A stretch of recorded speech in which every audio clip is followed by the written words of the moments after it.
welcome. I'm E.G. Marshall. The past is like a funeral gone by. The future comes like an unwelcome guest. The future. The impenetrable, imponderable future. As the song says, who knows what tomorrow will bring? Well, would you like to know? The rest of your life is a book that has not yet been printed. However, would you like an advance copy? A sort of pre-publication preview? The purpose of the next hour is to make you think about it. Are you sorry you married me? What kind of a question is that? Answer it, Gretchen. It depends on how I feel at any given time. How do you feel most of the time?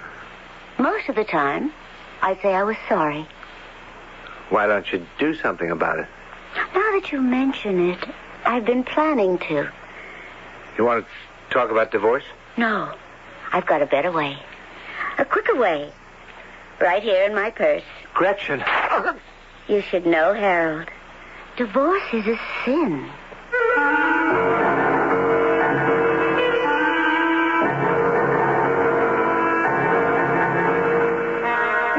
Our mystery drama, Tomorrow's Murder, was written especially for the Mystery Theater by Sam Dann and stars Robert Dryden. It is sponsored in part by Sign-Off, the Sinus Medicines, and Buick Motor Division. I'll be back shortly with Act One.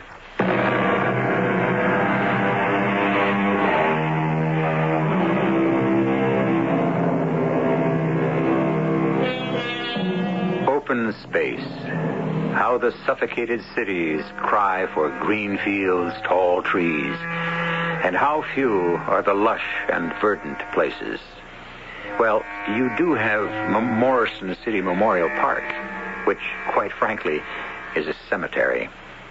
When it was laid out years ago, it was on the outskirts of town, but Morrison City grew up to, around, and past Memorial Park. And it is now surrounded by offices, shops, homes, apartment houses. People go for walks along its broad pathways. They rest on its benches. And why not? Shouldn't it please the dead to play host to the living? Harold K. Starbright usually has a relaxed and leisurely stroll through Memorial Park right after lunch. And as he walks along, a rather well-dressed gentleman speaks to him. I beg your pardon, sir. May I trouble you for a light? Oh, I don't think I have one because I stopped smoking. Oh, yes, here. Keep them. Oh, thank you. You're very kind. Oh, if I were really kind, I would have refused you. What you're doing, after all, is terrible. Yes, I know.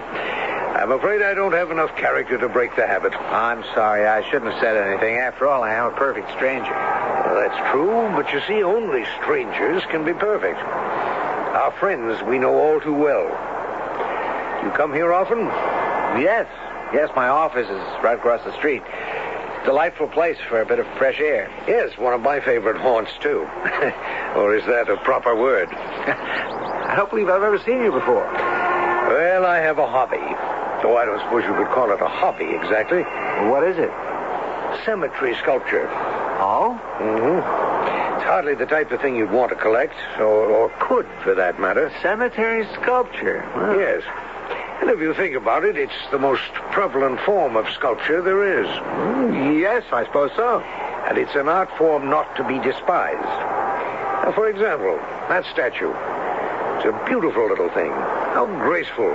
Yeah. Now that you mention it, I've never really noticed it. And on that monument, notice the relief. How clean and crisp. You know, you've opened my eyes to an entirely new thing. Well, not all of it, of course, is noteworthy. But here and there you encounter a gem. Here's what I'm talking about. This tombstone. How exquisitely proportioned. A simple shaft of stone, but what perfect balance of the delicate scroll work along the sides and the top. Almost filigreed lace. You notice? Yes, I think so. And the lettering. How precise. How free-flowing. How his name seems to shine forth. Gerald Arthur Lyons, born April 20th, 1917, died June 4th, 1969. Yes, and look, Where? just a few feet over this way, an almost identical stone. Well, it's even better. Obviously the work of the same sculptor. See, the same delicate lines, the same beautiful lettering. That name. A feeling of great dignity. The name on the tombstone. Yes, it reads Harold K. Starbright. That's my name. That's me. You? Why, That's my name. Harold Kenneth Starbright. That's who I am. Well, obviously it's a coincidence. Harold Kenneth Starbright, born July 1st, 1937. That's my birthday. Well, Died. Look at that date. Look. died March 15th, 1978. March 15th, 1978? How's that possible? I don't understand. March 15th, 1978 hasn't happened yet. Is that what's going to happen to me? I'm sure there must be some mistake.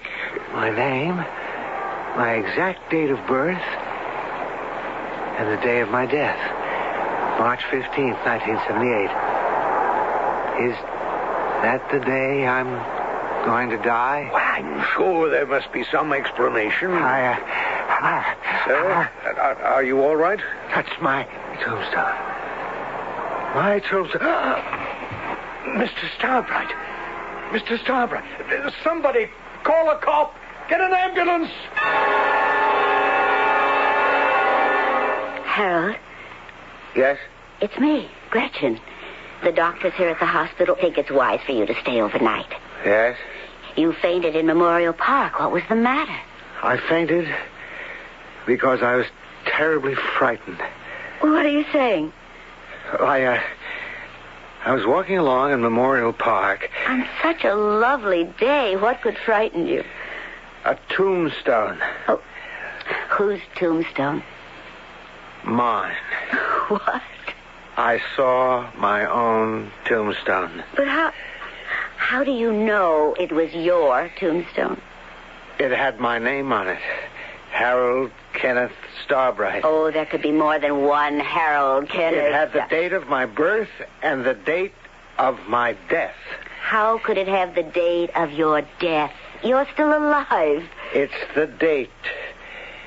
Harold Kenneth Starbright died March 15th, 1978. Harold, you need rest. Now get some sleep. Get some sleep. In a year, I'll be dead. Darling, why don't I ring for the nurse? Ring and tell her I'm leaving. But you can't do that. I'm taking you to that cemetery, and I'm going to show you that tombstone. Harold, you're not well. I'm perfectly all right. It's just that I'm scared to death. You'll feel better tomorrow morning. You don't believe me, do you? You don't believe I saw my own tombstone. Well, why don't we wait for Fred? Fred Stoneman's a quack. Oh, Harold. I'm getting dressed, and I'm taking you to that cemetery. But, darling, there is something wrong with you. That's why you have to see that tombstone. That'll convince you that there's nothing wrong with me. All right. But let's wait till Fred Stoneman has a last look at you. I don't want to see him. Harold, what happened between you and Fred? Why this sudden hostility? I never liked him. You never liked... But you went to college together. You were boys together. He's your best friend. That doesn't mean I like him. Harold, now I know something's wrong. What happened to turn you against Fred? Wait a minute. Why are you so worried about Fred all of a sudden? And why don't you answer my question? I have more important things to do right now. The most important thing you have to do right now is rest. Oh, Fred, I'm so glad you're here. Harold, what's this the resident's been telling me? You got upset over some tombstone? Why? Why? Because it's mine. Well, did you order one? I mean, some folks do, you know. He's not well, Fred. Well, what's bothering you, Harold? What's bothering me? After what I saw today, you can ask me that question. Now, look, I want to get dressed, and I want the two of you to come with me. Fred, would that be wise? Harold... I'm going back to that cemetery, and you can come with me or not, as you like. Now, you say you saw this tombstone, your tombstone. That's true. All right, Harold. Why? What do you mean, why? Well, what is it doing there? Well, how do I know? Who put it there? What are you asking me these questions for? Because I want to know why you should believe you're going to be dead within the year. All I'm telling you is what I saw. No, you are in the best of health. Now, why should you be dead in a year? What premonitions do you have of your death? Look, all I know is what I saw engraved on that tombstone. Well, somehow you're convinced you'll be dead within the year, and that's why you saw it. I saw it because I happened to be walking by, and there it was. No, Harold, it's not there. It's here in your mind. First I get it from Gretchen, and now I get it from you. Everybody's trying to make some psychological stew out of this. There is no such gravestone. But I saw it. But it doesn't exist in reality. Reality is waiting for you on a plot of ground in Morrison City Memorial Park. Now, let's settle this once and for all.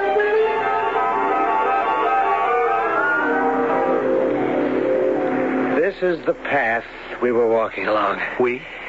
This man and I. He stopped to ask me for a match, and we began to chat. Now, just a minute, Harold. What? He stopped you to ask for a match. Did you give it to him? What kind of a question is that? Of course I gave it to him. Well, how could you? You don't carry matches. You haven't for the last 10 years since you stopped smoking. I'm telling you what happened. In your dream. It wasn't a dream. It was real. Of course. Don't humor me, Fred. We walked and we talked about the kind of sculpture you can see in the cemetery. Why should anyone discuss such a gruesome subject? Well, obviously, Harold is in a morbid mood these days. Oh, what's morbid? Why is it gruesome? Look at all the time you're going to spend under that stone. Shouldn't it be a work of art? Very, very well. Now, you encountered this gentleman and you discussed this particular subject. Then what? Well, we were right here. He called this particular stone to my attention, you see. It reads, Gerald Arthur Lyons, born April 20th, 1917, died June 4th, 1969. I remember, Well? just a few feet over this way, an identical stone, just as beautifully carved. Where? Oh, right here. Just a few steps to the left. Well, Wait a minute. No, I think it was to the right. Harold? Just a second now. Wait, let me get my bearings. It was the identical stone. Well, I don't see any stone around here that looks just like this one. Well, it was here. Harold, don't you think that you The stone was here, with my name on it. It was here, I tell you. Sure it was, Harold. Sure it was.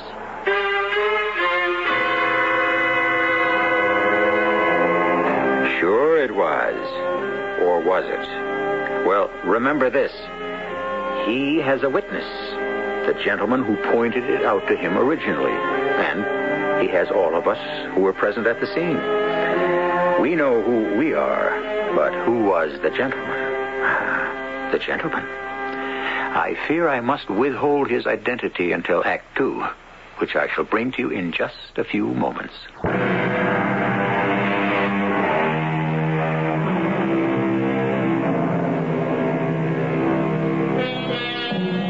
The reports of my death have been greatly exaggerated, said Mark Twain when he opened a newspaper one morning and read his obituary.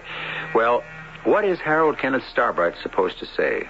He has seen not an item in the press, which, after all, is only printed paper, but his own tombstone, which has been engraved in granite. That is, he is convinced he saw it. On a return trip to the cemetery, he is having a bit of trouble locating that tombstone. But it was here. It was right here. I was standing here, and it was... Harold, you've got to go back to the hospital. But I tell you... Now, Harold, the thing to do is not to get excited. Just try to gather your wits.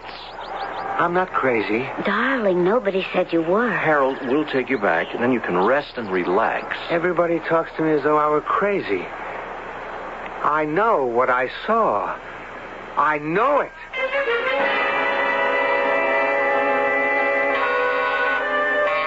All right, just a minute. Well, hello, Harold. Fred. Gretchen isn't home. May I come in? Well, thought I'd check up on you. I'm okay, thanks. You want a drink? Why did you say that? You saw me and you said Gretchen isn't home. It was practically a reflex action. Well, maybe I did say it. Why? Obviously, I've come here to see you. All right. Skip it. Well, if you don't want to talk about it, we don't have to, but come on. Now, what is bothering you, Harold? And what was all that about the tombstone? All I did was I walked along that cemetery and...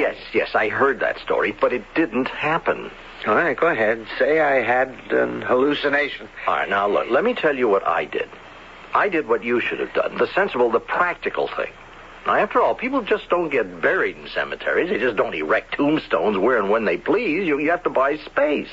Now, it's real estate, just like anything else. Now, you get a deed, a title, whatever. Now, look, Fred, don't make fun of me. I'm in no mood. I am serious. Now, I went to the office of the cemetery. I asked the manager, has a plot been bought here for a Mr. Harold K. Starbright? And he said no. And I asked, has a monument been erected here in the memory of Mr. Harold K. Starbright? And he said, how, if Mr. Starbright doesn't have a grave here? And I said, could a monument have been erected without their knowing it? And he said, impossible. Show me the monument. Well, I couldn't. So, shouldn't that be the end of it? I only know I'm not crazy. Then maybe it all goes back to my original question. What question, for crying out loud? I asked you why you opened the door and said to me, Gretchen isn't home. I don't know why I said that. Ah, yes, you do. It means that you think I came here to see Gretchen. All right. Maybe that is what I think. Okay. Now, it's out in the open. You having an affair with my wife, Fred? No. Are you in love with her? Harold, I'm a married man. That doesn't answer the question. Are you in love with her? Look, you are my best friend. You still haven't answered the question. I know. Well? The fact that you can ask such a question means that you can only expect one answer. Yes.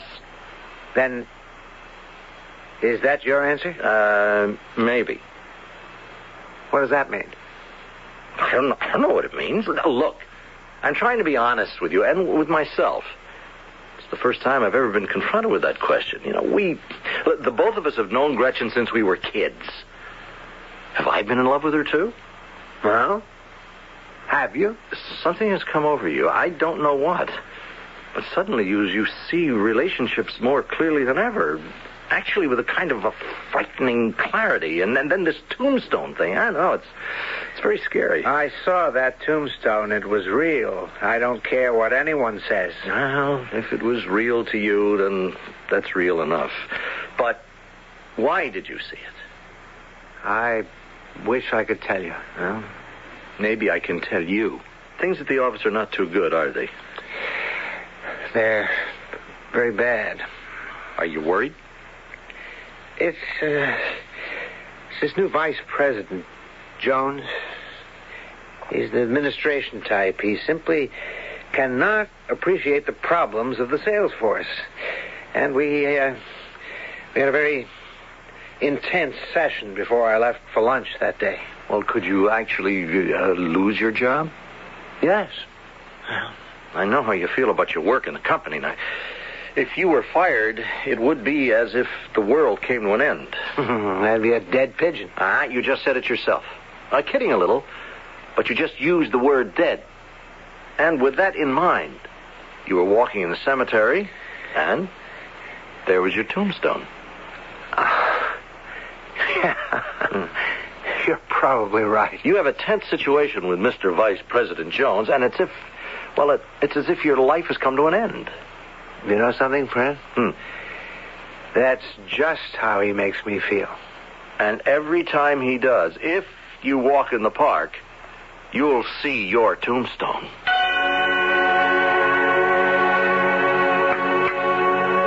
Breakfast is ready, darling. I'm not hungry. Now, Fred says you have to have a sensible diet. You and I and Fred were kids together. That's right. You sorry you didn't marry Fred? Oh, Fred never asked me. Well, that's a reply that raises more questions than it answers. Would you have married Fred? I married you. Because he never asked you. Well, suppose he had asked you. But he didn't. What would your answer have been? How do I know what my answer would have been? How do I know what I might have been feeling or thinking or dreaming about at that exact moment? Now, look, is it too much to expect a simple answer? Are you suspecting Fred and me of having an affair? Oh, I never said that. Then what is the purpose of this inquisition? I only asked you a very simple question. No, you asked a very complicated question, a loaded question. A question no man should ever ask of his wife and no wife should ever ask of her husband. Why not? When you asked if I was sorry I didn't marry Fred, what you really meant was I sorry I married you? Are you? Yes. Well, there are times I'm sorry. Just as there are times when you're sorry you married me. Well, isn't it that way with many married people? With all honest married people? Now, why don't you have your breakfast and go to your office?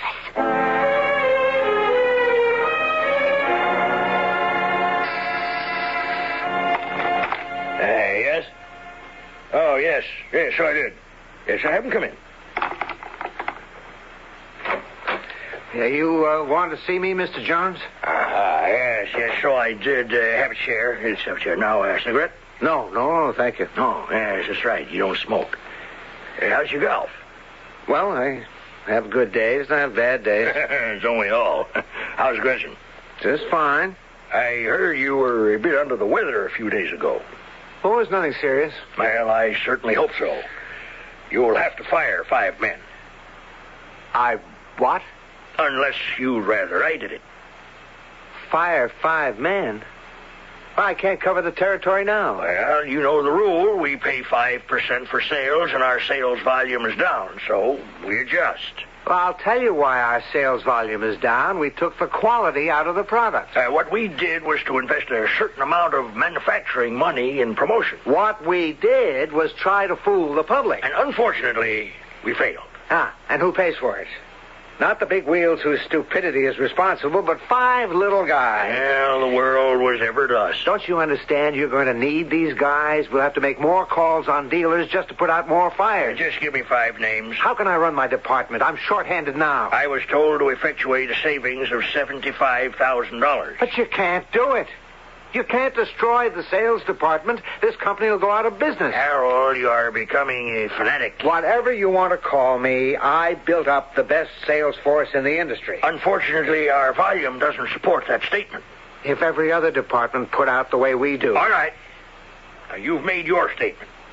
Fanatics usually become bores, and that's where we are now. Shall you give me the list? The names, please. You want to fire 5 men? I'll give you 1 name, and that's all. You can start with Harold Kenneth Starbright. Well, thank you, Harold. I was hoping you'd do that.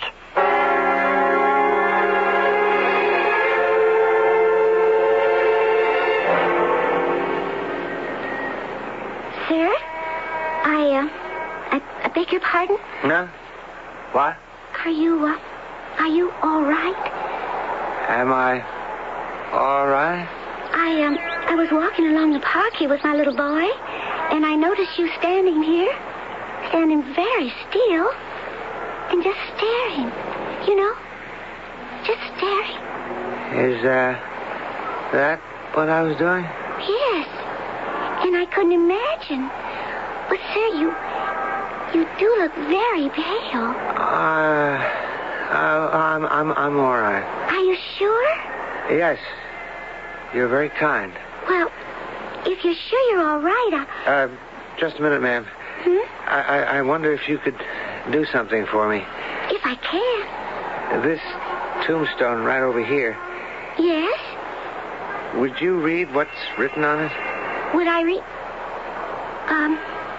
All right. It reads, Harold K. Starbright, born July 1st, 1937. Yes? And, died March 15th, 1978. You're positive? That's what it says. Yes, sure. That's what it says. Well, doesn't something strike you as a bit strange? No, I don't think so. That date, March 15th, 1978. Well, what about it? It hasn't happened yet. Oh. It won't be March 15th, 1978 for more than a year. Please, excuse me. Junior, come along now. Now, hurry, and don't stop to dawdle. That's what Fred told me would happen, and he's right. Every time I have a tense situation with Jones, I'll see my tombstone. And that's what it is. That's all it is. I'm not going to panic. I'm just not going to panic. Whether he does or not is something you'll find out a little bit later. Now, a loose end. Remember the gentleman Harold encountered at the beginning of our story? The one who called his attention to the tombstone in the first place? At the end of Act 1, I said I would tell you more about him in Act 2. Well, I just didn't get the chance, that's all. But we will definitely hear from him again in Act 3, which I shall bring you in just a few moments. You've never had a really exotic car, have you? Because you've always felt that you needed something a little more down to earth. But you still want that exotic car, don't you? You know what you need? A Buick Skyhawk. It's small, it's V6 powered. Hey, it's even got a hatchback. Now that's down to earth. But with things like bucket seats, available 5-speed manual transmission, and that laid-back, low-down styling, it's not exactly plain vanilla. The Buick Skyhawk, the car you need and the car you want.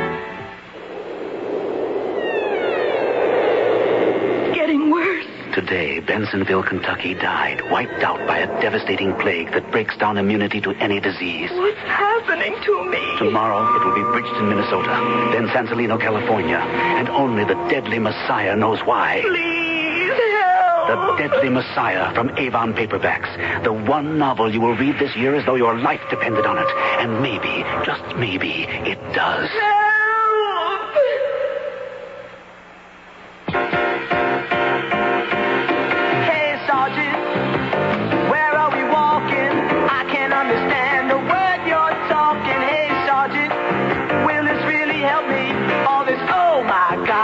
Infantry. All this running and climbing and acting so sure. All this singing and shouting and begging for more. I'm not sure I get it, but it's getting to me. All this, oh my gosh, all this infantry. Yeah, Sergeant, I'm getting the feeling like I'm worth $1 million. My spirits are reeling. Hey, Sergeant, I think I'm proud to be in this. Oh my gosh, all this infantry. Feeling bigger and better like I want to be.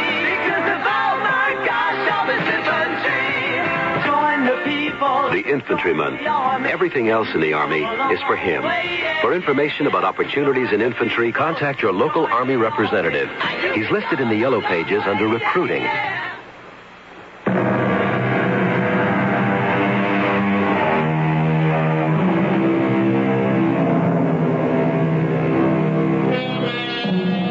Seeing, they say, is believing. But what is seeing? No two pair of eyes ever see the exact same image. In the first place, we see what we want to see. And in the second, we can only see what we can physically register on our own more or less imperfect eyesight. The situation, as you can appreciate, is thus fraught with possibilities. How bad was it with Jones? It was the maximum. The ultimate. I'm out. I'm sorry. I had to leave. The place was destroying me. Made me doubt my wife and my best friend. Made me believe my life was finished. It's not, Harold. Of course not. I can find a better job tomorrow. That's the way to talk. Now, I'm sure if you go back to the cemetery now, you won't see the tombstone either. Well, I might. I'm getting better, but I'm not really recovered from the shock of it yet. Well, the inhuman pressure is off you now. Now, all you have to do is just live sensibly. And don't let your next job become all-consuming. Oh, no, I won't. I learned my lesson.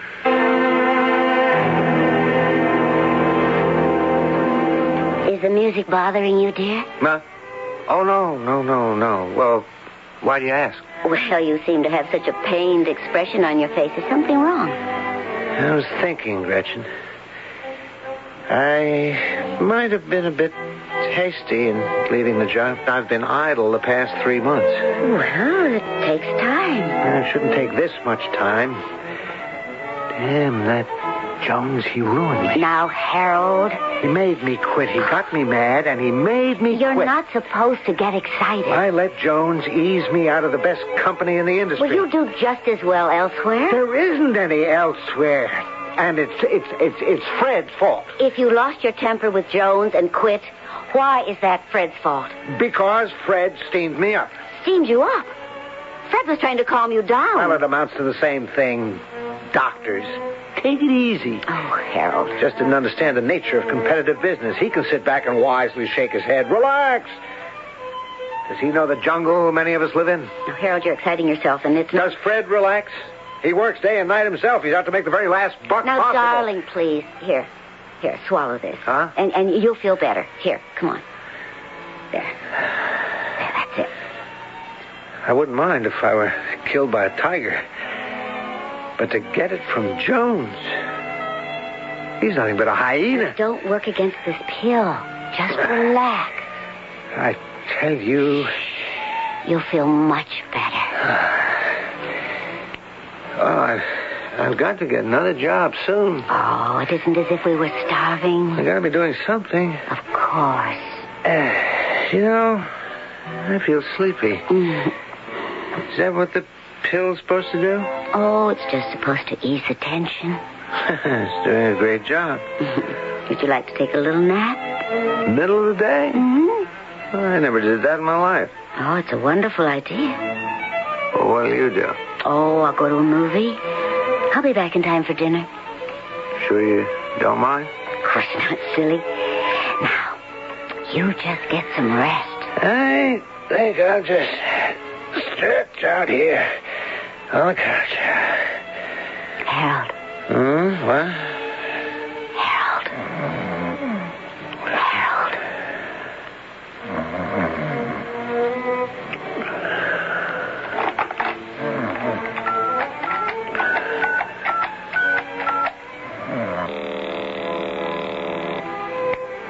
Hello? Darling, I'll see you in 10 minutes.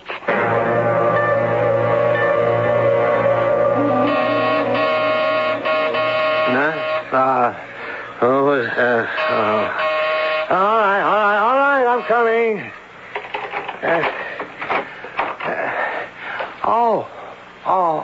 The mailman. Yes, sir. Good morning, Mr. Starbright. Is Terry off today? Terry? What do you mean, Terry? Well, Terry Brzezinski. He's the regular man. You're a great kidder, Mr. Starbright. What are you talking about? Who are you? Well, you know who I am. I'm Joe Cronin. I'm the regular man on this route. I've never seen you before in my life. Mr. Starbright, you okay? You say your name is Joe Cronin? You sure you're okay? Look, come inside for a minute. Well, I gotta do my round. No, just for a minute. Oh, please, sit down.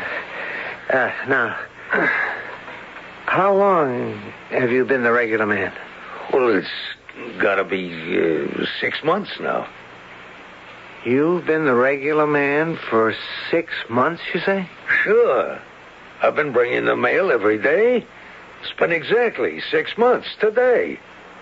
I guess I'm dreaming.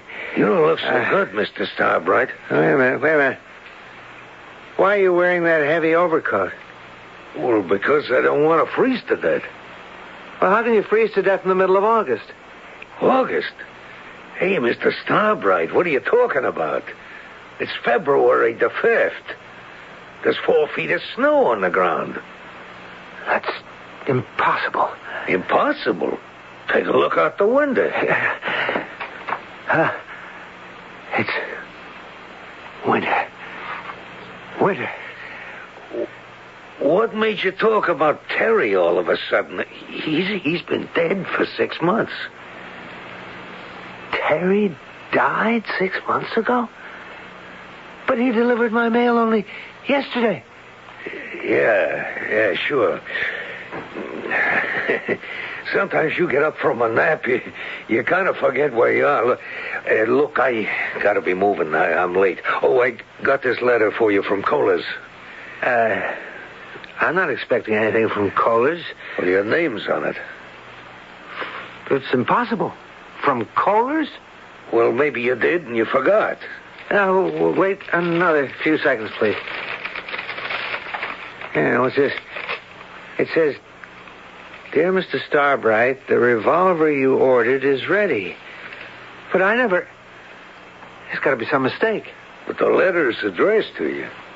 Mr. Harold K. Starbright, 18 Oriole Drive. Yes, but I... Well, it's a mistake. Yeah. Well, I gotta be getting on. Wait a minute. The date on the letter, February 4th. Yeah, that's yesterday. Yeah, but today is August 5th. I must have wakened you out of a real sound snooze. Yeah, I'm that way myself sometimes. Yeah, but today is August 5th. August? With snow on the ground? I don't care what anyone says. It's August 1976.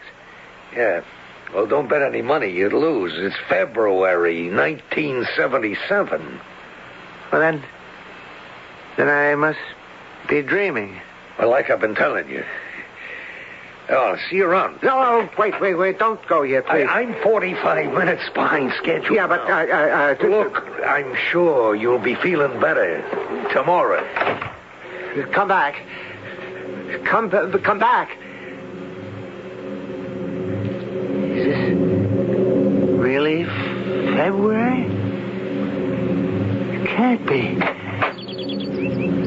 Of course it isn't. Green trees, lush grass. It's the middle of summer. It was a dream.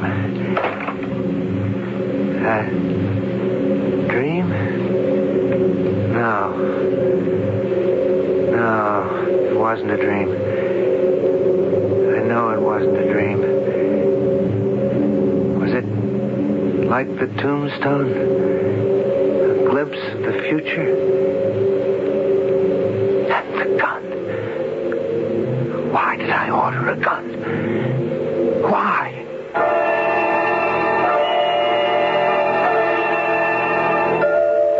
Better have breakfast. Oh, I'm not hungry, Gretchen. What day is this? Thursday, No, I mean the date. August 6th. You sure? That looks like the mailman coming up the walk. You can ask him. Yesterday afternoon, I dreamed it was next February, and we had a new mailman. Old Terry Brzezinski had died. It's nonsense. Terry Brzezinski's going to live forever. I'll get it. Oh. Good morning, Mrs. Starbright. Yes, that's right. I'm the new mailman. Oh, did something happen to Terry? Yeah. He was killed in an accident last night. What? Oh, I'm terribly sorry to hear that. Yeah. Well, I'm the new guy. My name is... Your name is Joe Cronin. Oh. Hey, how did you know?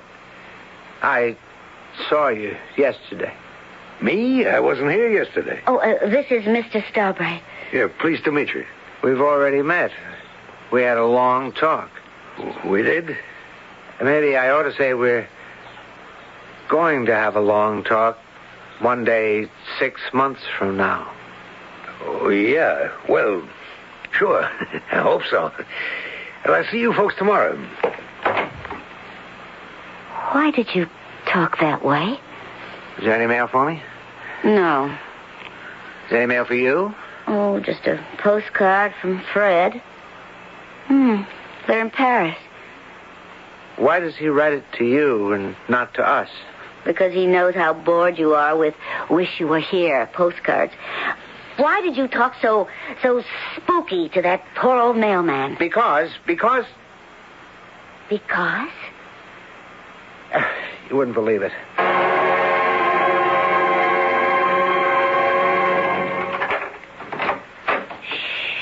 Don't make a sound, honey.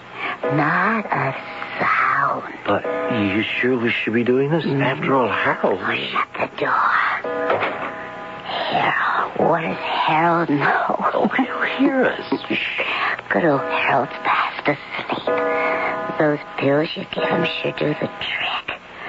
How much longer is old Harold going to last, Fred, honey? Well, not too much longer. Well, suppose they do an autopsy. Won't they find, you know... Darling, I am his doctor. I'll sign the death certificate. Who's going to find anything? Oh, you think of everything. Come on, give Gretchen a little kiss. Well, first, give Freddie a little drink. Oh, I don't know what we have in the house. I do. Let me give each of you a little shot. Oh, Yeah, Harold, please, no. I didn't mean... She made me do...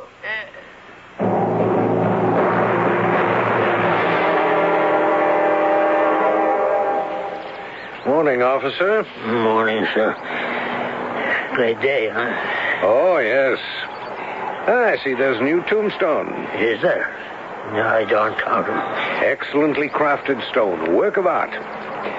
Harold K. Starbright, born July the 1st, 1937, died March 15th, 1978. Oh, yes. He's the guy that was involved in those murders.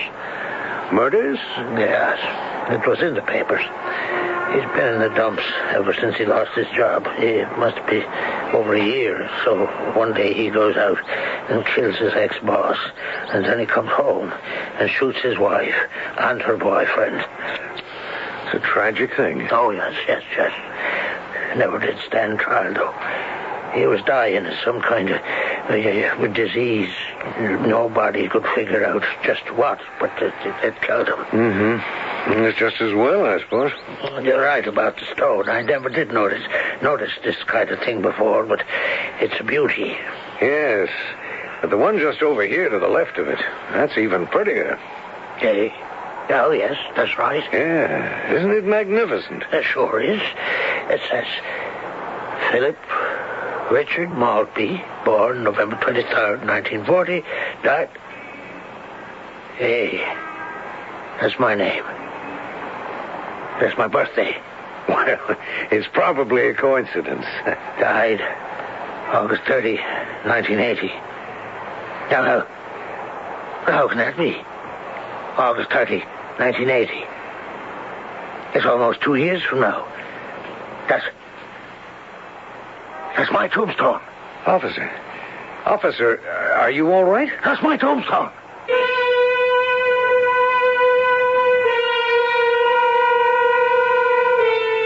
I told you we'd hear from that gentleman again. And perhaps I've been able to perform a most vital service for all of you.